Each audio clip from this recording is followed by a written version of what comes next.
আসসালামু আলাইকুম। আপনারা সবাই কেমন আছেন? আশা করি অনেক ভালো আছেন। আল্লাহ তাআলার অশেষ রহমতে আমরা অনেক ভালো আছি, আলহামদুলিল্লাহ।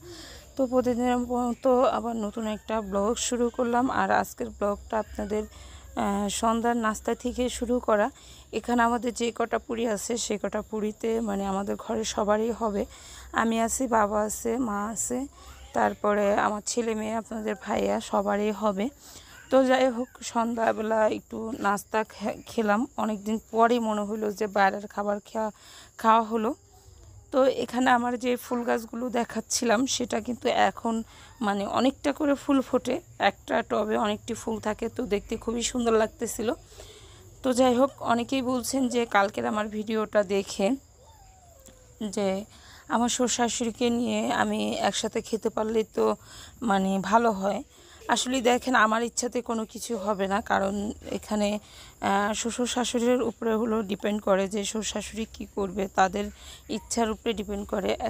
সে যদি কোনো ছেলের বউ বা ছেলে মা বাবাকে নাও খাওয়াইতে চায়, যদি মা বাবার ইচ্ছা থাকে তাহলে জোর করে হলেও খাওয়ানো যায়, মানে একসাথে থাকা যায়।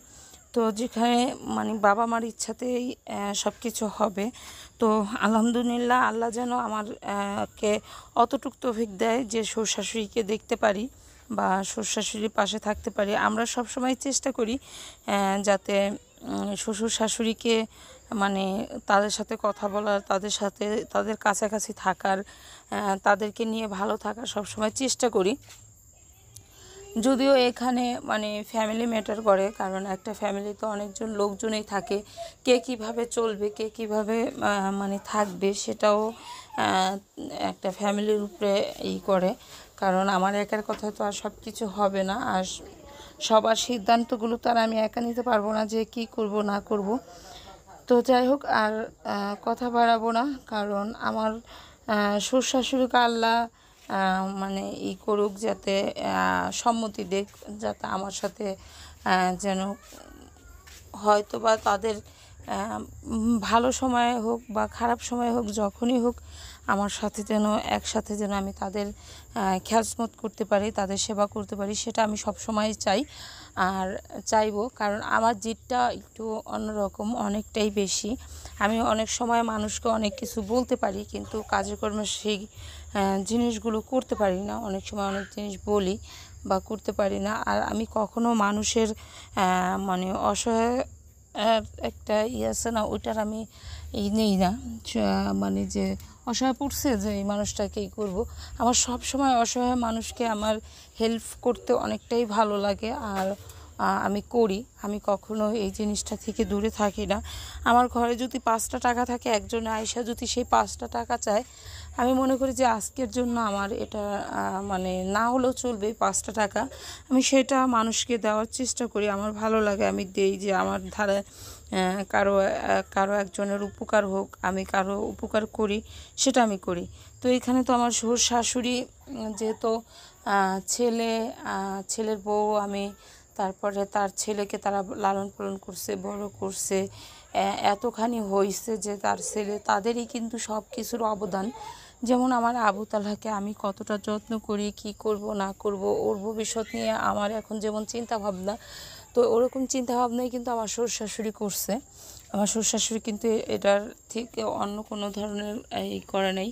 কারণ আমার শ্বশুর শাশুড়ি তার সন্তান কিভাবে ভালো থাকবে, সেটা প্রত্যেকটা মা বাবাই চায় যে আমার সন্তান কিভাবে ভালো থাকবে, কিভাবে কি করতে হবে আমার সন্তানের, সেটা তারাও চাইছে।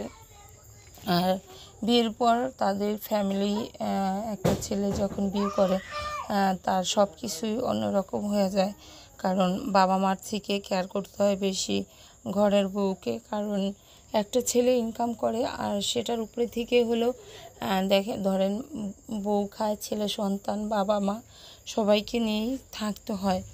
তো ছেলেদের কষ্টের জিনিসগুলো যদি বউরা আর মা বাবারাই যদি না বোঝে, তাহলে কারা বুঝবে? তো যাই হোক, আমি দুপুরবেলা হলো রান্না বসাইছি, আর মাকে আমি বলছি যে মা আমাদের ঘরে 2-3 দিন বেড়ান, কারণ এভাবে যতই যা হোক মা তো আর আমাদের ঘরে ওভাবে করা হয় না। বেড়াইতে বলছি, দেখি মা কতটুকু করে। কালকে তো খাওয়া দাওয়া করছে, তো আজকেও মা আমাদের অল্প কিছু পারছিল, মা বলতেছিল কাউকে দিও না, কারণ এই পাটগুলো আমি নই, আমার খড়ির দরকার আছে। তো মাই নইতেছিল, আর আমি তাদেরকে রান্নাবান্না করতে দিব না, মা জানেও না। তো আমি যে আজকেও তাদের জন্য রান্না করতেছি, তো রান্নাটা করি। আর আমি এখানে বাবা হলো গরুর মাংস খায় না, ইলিশ মাছ খায় না, পাঙ্গাস মাছ খায় না, চিংড়ি মাছ খায় না, তারপরে মুসুরির ডাল খায় না। মানে কী যে করব বাবার লিগে তা বুঝতেই পারতেছিলাম না। তো শেষমেশে দেখলাম যে আমার ঘরে বড় সাইজের 2টা নলা মাছ আছে।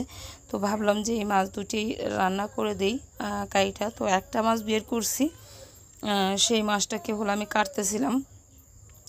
ওই পাশটা দিয়ে হলো আমার চলা গুজলে না দেখা যায় যে ভাত হওয়ার পরে তারপরে থাকে যায়। তো আমি ভাবলাম যে মাছ করতে করতে ডালটাও বসাই দিই, যাতে আমার তাড়াতাড়ি হয়ে যায়। আর বাবা মা নামাজ পড়ে আসলে যেন ভাত দিতে পারি, সেই চেষ্টাটা করতেছিলাম।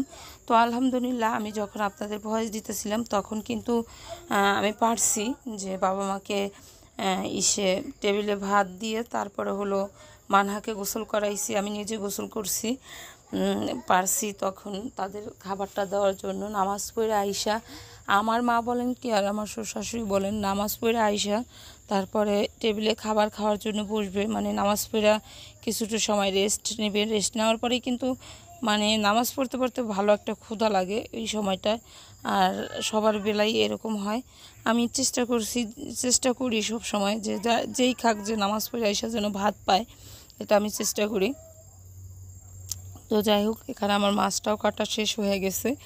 আর আজকে আমার শরীরটা খুবই ক্লান্ত ছিল, অনেক খারাপ লাগতেছিল যে আমি বিছনায় সকালবেলা 2-3 ঘন্টা শুয়েছিলাম।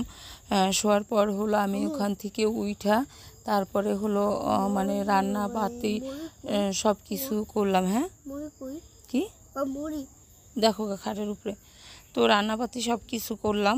আর এখানে আমার মেয়েটাও আজকে অসুস্থ, মানে মানহা অনেকটা অসুস্থ, মানহারও জ্বর আনছে।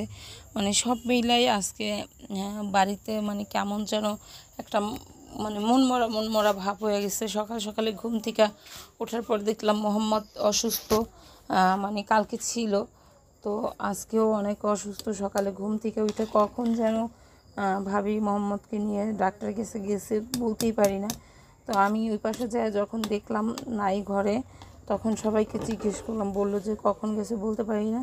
তারপর আব্বা বললো যে কোথায় যেন গেল, দেখলাম বোকরাপুরা মোহাম্মদকে নিয়ে। তা ভাবলাম যে হয়তো বড় নিয়ে ডাক্তারের কাছে গেছে। আমার মানে বড় ভাসুর অসুস্থ, তো সেও ডাক্তারের কাছে গেছে। তো যাই হোক, আজকে কথা বলতে খুবই খারাপ লাগতেছে, কারণ শরীরটা এত ক্লান্ত লাগতেছিল, এর জন্য আরও বেশি খারাপ লাগতেছিল। তো ঠিক আছে, ভিডিওটা দেখতে দেখুন, যদি ভালো লাগে অবশ্যই একটা লাইক দিয়ে দিবেন।